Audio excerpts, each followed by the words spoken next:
Joe Anderson and Al Clopine of Pure Financial Advisors have the answers to your retirement plan. This is your money, your wealth. Hey, quick question for you. Do you have millions in the bank? Do you sleep at night without a financial worry in the world? Do you have your old retirement plan wrapped up where you can enjoy every single day of your life? I'm guessing the answer is no. I'm guessing that you need to catch up a little bit in your overall retirement plan. Not to worry. Today is the first day of the rest of your life. Stick around because we're going to teach you how to catch up in your overall retirement. Welcome to the show, everyone. My name's Joe Anderson. I'm a certified financial planner. I'm with Big Al Clopine. He's sitting right over there. He's going to join us momentarily. He's going to break things down because he's got to catch up too a little bit for retirement. If you take a look, a lot of us are a little bit behind the eight ball when it comes to retirement. Do not feel hopeless. It is never too late to start. That's the financial focus today.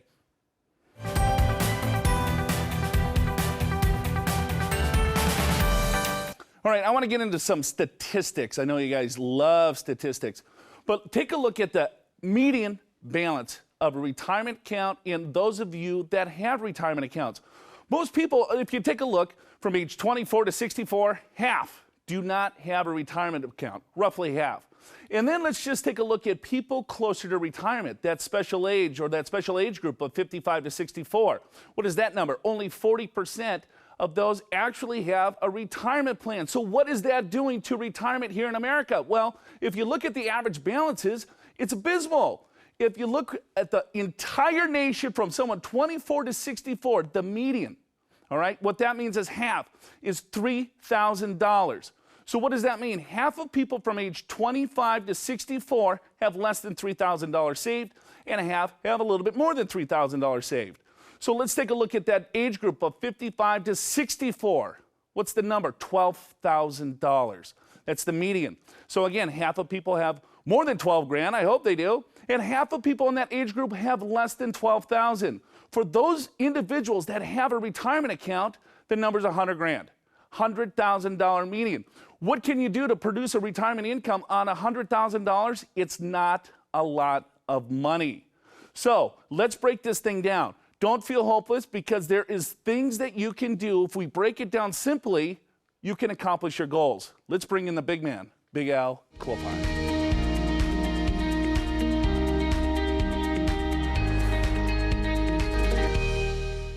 Alan, I don't want to depress people.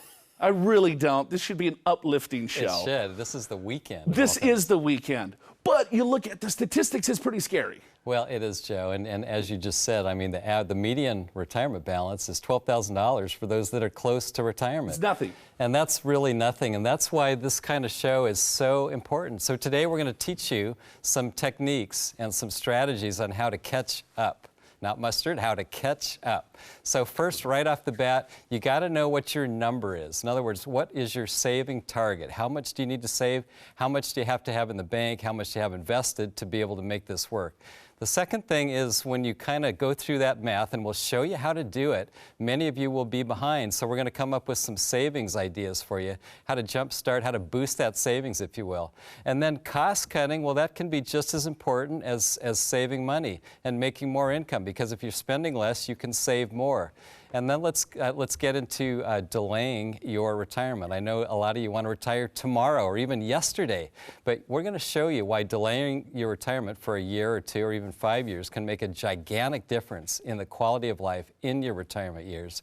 And then finally, let's talk about diversifying your investments, because it's one thing to save and have the right number and be all set up for retirement, but if you don't invest properly, then it all falls apart. And Joe, I think this may be one of our best shows because we know the stats. A lot of people are behind and they do need to catch up. Yeah, and it's, first of all, you just have to have a plan in place, right? We talk about that quite a bit. It's a financial planning show. So what do you need to do? You got to determine what your number is. So let's start there. What is your goals? How much money do you want to create as a retirement income for the rest of your life? And you have to be realistic here. How much are you spending now? Do you think you want to spend a little bit more in retirement? Do you think you want to spend a little bit less? Get a good handle on this. You want to find your retirement number. So you want to take a look at your retirement income sources. So do you have a pension plan, right? Do you have your Social Security benefits? Maybe you have a real estate portfolio. Take a look at your current savings. How much money have you currently saved? how much money will you need, and then you can look at what age you can retire. So it's just figuring out what that number is, and this is all a part of planning. If you take a step back and you take a look and just say, all right, well, here, let's just write some things down on paper, and then I guarantee you will be more successful if you just take a little bit of time here, because then you could put different things through the asset test, right? Yeah, hey, how important is this to you? This is not our retirement. This is your retirement, so you want to start today. Yeah, Joe, let's go through an example, because I think if you think about it, how do you figure this out? You got to start with your retirement income. So that's going to be your Social Security. It's going to be your pensions. Maybe you got some other kind of income, but that's, in this example, it's $50,000. Then you got to look at your desired retirement spending. In this example, $70,000, all right? So your income is less than your spending. And that's common.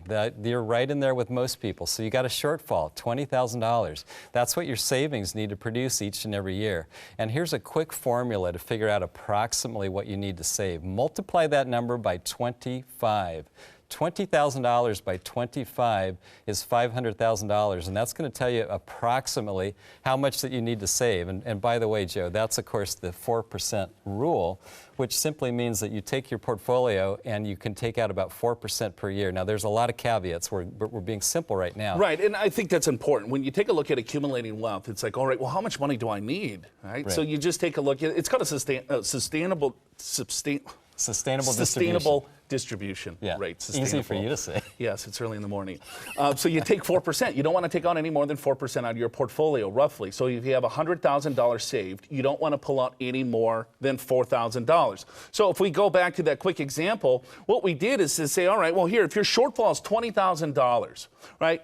Well, you could divide $20,000 by 4%, but no one knows how to do that. So we made it easier for you. Just multiply it by this 25. It will give you the same number. In this example, you need right there $500,000. If you do not have $500,000, this is not going to work for you. It's not going to work. You're going to run out of money. So you want to take a look, all right, well, here, how much money do I need to save? Am I on track? Am I not on track? How do I get $500,000? There's no way, Joe. There's no way, Al. There's no way we can do this. And we're telling you the answer is probably yes. You'll be surprised on the compound interest is a pretty powerful thing. Yeah, and we should say that this example is if you're really close to retiring. So what if you're 40 or 50 and nowhere near retiring? Then let's take a look at Fidelity came out in 2012. They came out with approximately how much you should have saved at different age groups. And right off the bat, if you're 40 years old, the factor is 2. So 2 times your salary. Let's say you make $100,000. 2 times your salary is $200,000, right? So that's approximately what you need to have saved at 40. That's very good, Joe. Yeah, do you like that? I can almost read it. Looks pretty good. You can almost read that. And then at 50. I got the fattest fingers in the world. Trying to write on this iPad is like, I'm telling you. All right, give me another one. Let's give go me back. another one. So we're going to try again. All right. So at 50. Okay, so we got $100,000 here. 50 years 4 old. times. All right, times 4. Times okay, 4 there's 400. equals 400. Boom. Right there. How's that? That looks pretty good too. 66 times, 65, 7 this times. is what? 67. We'd like you to have 8 times saved. So, you know what? Why that's important, though, Joe, is a lot of people have no idea where they're at. They're at different ages, Right. and it's like, well, all right, I can't do this this other analysis that you just did because I'm 40, right? So at least give me an idea. Yeah, give me an idea. Give me a roadmap here. Yeah, right. So just then you can see if you're on track, right? It's like you're traveling down the road, right? So you can go to work or you can retire, work. I'm trying to get in the back. But you look at 40. Okay, well, how much are you making? Just multiply that by 2. If you have 2 times your annual income, well, you're on track. And I'll say this, probably most of you don't. And that's why you need to watch the next segment, because we're going to tell you how to get there. All right, we got to take a break. Don't go anywhere. Show's called Your Money, Your Wealth.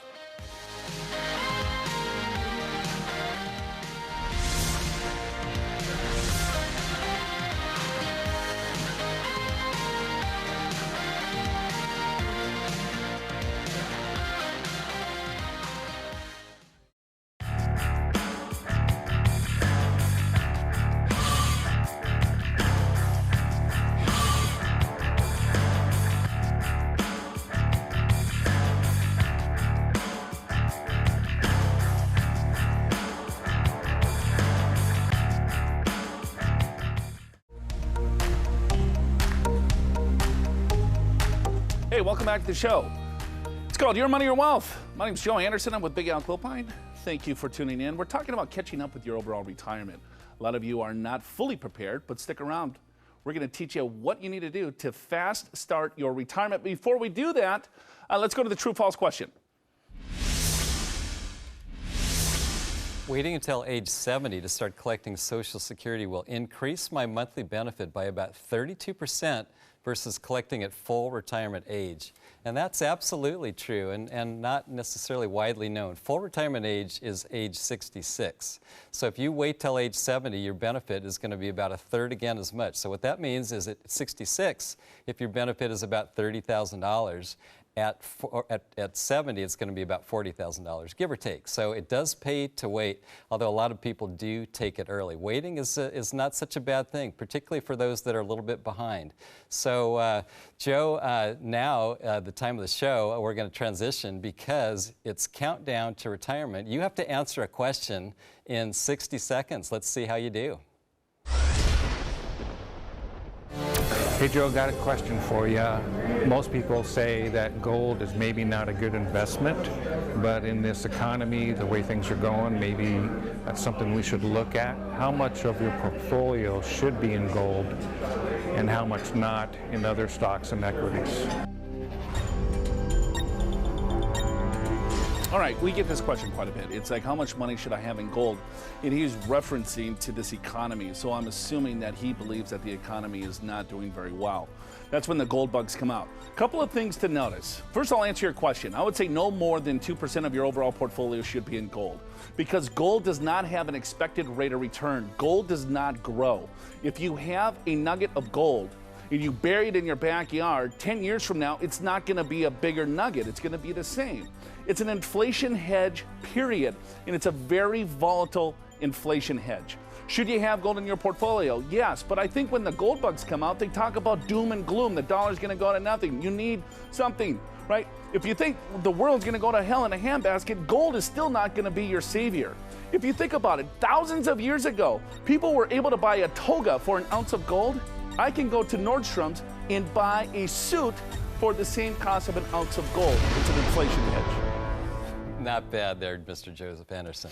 So, and I agree with that. Gold does not have an expected return, and a lot of people don't realize that. So it does belong in your portfolio, but not a very high percentage. Right, like stocks have an expected return, right? Because companies grow. Sure. If I'm a small company, then I go to a mid-sized company, then a large company. And so you can have more profits. There's dividends and things like that, such Right. as land or farmland, right? But if I have an ounce of gold, yes, you should have gold. But you know, a lot of times you hear the doom and gloom, and it's like, well, I got to load up on gold because everything else is going to go to zero. If everything else goes to zero, here's what you buy. You know, you buy ammunition. Right? Our cameraman was just asking us at the break, hey, can I buy like what, bombs? Yeah, bombs. Companies that invest in building bonds, and I suppose you can. Anyway, let's get back to the show topic, which is how to get caught up. And so right now I want to talk about savings boosters. In other words, ways to increase your savings. And this is really important. Let's start with paying yourself first. And we've talked about this before. Make sure that when you put money into your retirement, it's the first bill that gets paid, not the last one, because if it's the last one, you're not going to make that payment. Have it come automatically out of your paycheck. So that would be through a payroll withdrawal, or if you don't have a 401k, that would be an automatic withdrawal in your checkbook to an IRA or a Roth IRA. When you do get a raise, bank those raises. You're not used to that money anyway, so go ahead and bank those raises to get caught up. Certainly take advantage of retirement plans that are offered at your work and your employer match. And in some cases, it might help to get additional income through a second job. And so these are some things that really, if you can do, it can make a real big difference in what you can save. Right? The most important thing on that slide is pay yourself first. I agree with that. Right, and I know a lot of you have heard that before, but most of you pay yourself last. Pay yourself first. You deserve it, right? Put the money out of sight, out of mind, and I'm telling you, you will be able to accumulate more wealth than you thought. Yeah, let's now get into expenses, Joe, because that's another way. If you cut your expenses, you've got more money that you can save. And here's the first one, obvious, right? Eliminate unnecessary expenses, but it takes a little energy and effort to figure out how you're wasting your money and try to stop doing that. Eliminate unnecessary insurance policies. Sometimes you have life insurance that you don't really need. Drive a used car instead of a new car. Eliminate all consumer debt. boy, those interest rates can really eat up your monthly bills and your spending and really wreak havoc in your savings. I mean, all of this stuff is simple but not easy to execute. Sure. We understand that. But Sure. a lot of you are a little bit behind. So now is the time to start. You're looking at, all right, pay yourself first. That's the first thing that you do. Sign up for the 401k. Put at least to the match. And then start taking a look at your expenses. Is there ways that you can start cutting things? You'll have to sit down and start doing a budget. And then when you start seeing the money accumulate, take a look at this. If you start saving some money, if you're 40 or 50 years old, if you can start maxing out some plans, the compound interest is pretty amazing. Yeah, so it really is, Joe. And so when if you're 40 years old and you haven't saved anything, if you can max out your 401k, that's $18,000 a year, and your employer, I'm just in this example, assuming a $3,000 match, earning 7% rate of return. Look what happens in 10 years. You got $290,000. By 60, you got almost $1 million. 65, $1.5 million. And look at age 70, you got $2.2 million. You are in the elite in terms of people saving. And then also, if you're 50 years old, because that's what we get all the time, is I'm 50 and I haven't started. Right, yeah, I have nothing saved. I'm already fit, it's pointless. I'm just going to work until I'm 90 and I'm going to drop dead. Yeah, and the truth is you save 10 years at 50. Now, at 50, you can actually put $24,000 into your 401k because of the $6,000 catch-up. So here in 10 years, you can have $375,000. In 15 years, $680,000. In 20 years, by age 70, $1,105,000. So you've got $1 million. Again, you're well ahead of everyone else. And that's even for someone at 50 that hasn't even yet started. Right. Here's a good point here. If you just take a look at that slide from 65 to age 70, all right? So you start at 50, you get serious, you start maxing out your plan. Look at that. It goes from $700 or $700,000 to 1.1. That's $400,000 additional dollars. That could be another $20,000 per year of additional income. Then you push out your Social Security, like we just answered that true-false question. You get another 32% increase on your benefit here. So it's never too late to start, right? If you can just start with saving paying yourself first, and then slowly start trying to max out that retirement account, over time, compound interest is a powerful thing. And if you get dead set on saying, you know what, hey, 70 is the new 50, you'll be fine, right? Because we're living a heck of a lot longer. We're not living in your parents' retirement anymore because they retired at 60, died at 70. We're retiring at 70, we'll live to 150. 150, wow, that's your prediction. Yeah, right. Well, and part of that, Joe, as you just mentioned, is delaying retirement. That can have some really, really big benefits. Like right off the bat, you have more time to save. In other words, you're adding to your saving that much longer, as we just saw. And then the second thing might be then you're not withdrawing from your savings accounts, right? So in other words, you have more time to let that money grow. You're adding to it, and it's growing, and you're not pulling away from it. And then some of you might not have a 401k plan through work. So let's say if you just save into an IRA plan, let's just kind of go back to that same example. If you max out the IRA at $5,500, right? So, I mean, these numbers aren't chump change. We just looked at the median. People don't save money. If you can scrounge up $5,500 per year, if you start at age 40, by the time you're 70, you got $500,000. You start looking at your expenses, lower those down as much as you can, then start saving as much as you can, and then you got to take a look at, all right, can I delay retirement a little bit? Yeah, and I think in this example, so we're talking about IRAs and putting money, $5,500 into an IRA, because a lot of people will say, I can't put $18,000 into a 401k, but what about if it's $5,500 into an IRA at age 40? You do that, 7%, $75,000 in 10 years, and look what happens, $235,000 at 65, you got $370, at 70 years old, you got $555,000. Remember, the average or the median is $100,000 for those of you that have retirement accounts at that age. Now, if you're 50, still don't despair. You can make a big difference within 20 years from 50 to 70. Saving the IRA amount, you can end up with $265,000. Now, realize at age 50, you can actually put $6,500 into that IRA, so it's $1,000 more than otherwise. So then you got to delay it. Right? The goal of retiring at 62, I think, is false, right? Or even at full retirement age. A lot of you want to take a look at delaying retirement. And so, what does that mean? All right, well, you can save for a longer period of time. So if I look at from 65 to 70, that's 5 more years of seeing. And some of these examples, I mean, it's significant. So, and then with that, you're delaying tapping into your retirement. So those two things combined is significant. Plus, you push out your Social Security benefit, that's 8% increase. And then you look at, all right, well, you're extending your health insurance and other employee benefits. So delaying retirement, there's a lot of added benefits. I know we all want to retire tomorrow. All right, so look at, see, I'm still working, and Big Al, he's close to retiring. So you want to get close to Big Al. Yeah, that's why that arrow's there. So don't go anywhere. Hey, when we get back, we're going to flip the show to you. But hey, we got a special offer today. If you want to get this book, right, it's like Think, Act, and Invest Like Warren Buffett by Larry Swedroe. And guess who wrote the foreword there? Big Al, Joe Anderson. That's the best 4 pages you'll ever read in your life. All right, we got to take a break. Don't go anywhere. The show's called Your Money or Wealth.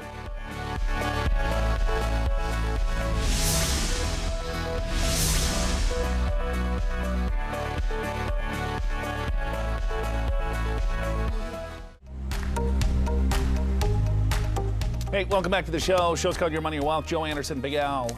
Thanks for tuning in today. We're going to answer your emails in just a bit, but let's go to the true-false question. Investing in real estate is usually the best way to catch up on a shortfall in retirement savings. Joe, I got to say that's false. And I like real estate. I have real estate investments, but I wouldn't say usually. It can be difficult. I've made some money in real estate, and I've lost money in real estate. And for those that have not invested in rental real estate, it's pretty tricky. It's very time-consuming, and it's easy to make mistakes. So no, I don't think that's usually the best way. I think a diversified portfolio is a better way to go. Yeah, I would agree. I mean, you can use leverage with real estate, right? And so that's what got people in trouble. But if you know what you're doing, I think you can jumpstart it. But it's risk is a lot of return. You're taking on a lot of risk. So you just have to be forewarned. Be diversified. That's what we're going to get into now, because we're taking a look at how do you catch up for your overall retirement. A diversified portfolio is taking a look at, hey, you want to make sure that you have domestic stocks, international stocks, bonds, real estate, maybe some defense stocks and some gold, a whole bunch of different things. You don't necessarily want to get tied up in one specific asset class. A lot of you are overly diversified. And what I mean by that, if I took a look at your portfolio, I would imagine that most of the stocks that you hold are all large company USA. Now, the S&P 500 has had a really good run. And so people have recency bias. They continue to buy what has performed well in the past. That has no reason that it's going to continue to perform. So that's why you want to make sure that you have assets across the board. And if you need help with this, we have a book right there. This is one of the best books in the world. All you got to do is get a hold of us, and I will give you that book personally. It's Think, Act, and Invest, like probably the smartest investor of all time, Warren Buffett. Think, Act, and Invest like Warren Buffett. All right, Big Al, what do you think? You want to go to some email questions? I do. Let's turn the show over to you guys.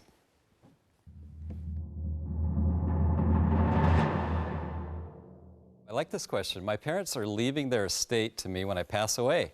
How do I account for my inheritance in my retirement planning, since I don't know what it will be once they die? Great question. We get that all the time. And Bob, I would say it's probably better to plan without it, because you have no idea when it's going to come, and you have no idea what it is. And your parents may need those funds for nursing homes, medical care. So it's really, if you do get it, consider it to be a bonus. Yeah, Bob, that is not your retirement plan, right? Waiting for mom to dad to die is not your retirement plan. Plan without it, because long-term care costs is probably close to what we're seeing, $180,000 per year. So end of life, if they need help, a lot of that money could be drained, so I wouldn't even think about it. So I guess I was going to get to another email. Yeah, we ran out of time. Yeah, we just ran out. Yeah, producers just cut me off. So I guess I have to do this again. Get the book, all right? Just get the book. It's free. We'll just mail it out to you. Think, Act, and Invest like Warren Buffett. Big Al and I, what we did is we wrote the foreword. So it's 7.5 pages. Alan, of course, had to go to the book and read every page and says, no, Joe, you said 4 pages. It's 7.5. I'm sorry. Join us next week, because we have a phenomenal show lined up. I guess it's going to be really spectacular. There's a lot of fun things that we're going to do. Alan, I don't know about you, but I'm extremely excited. Thank you so much for tuning in. It's always a pleasure to join you every morning here on Sundays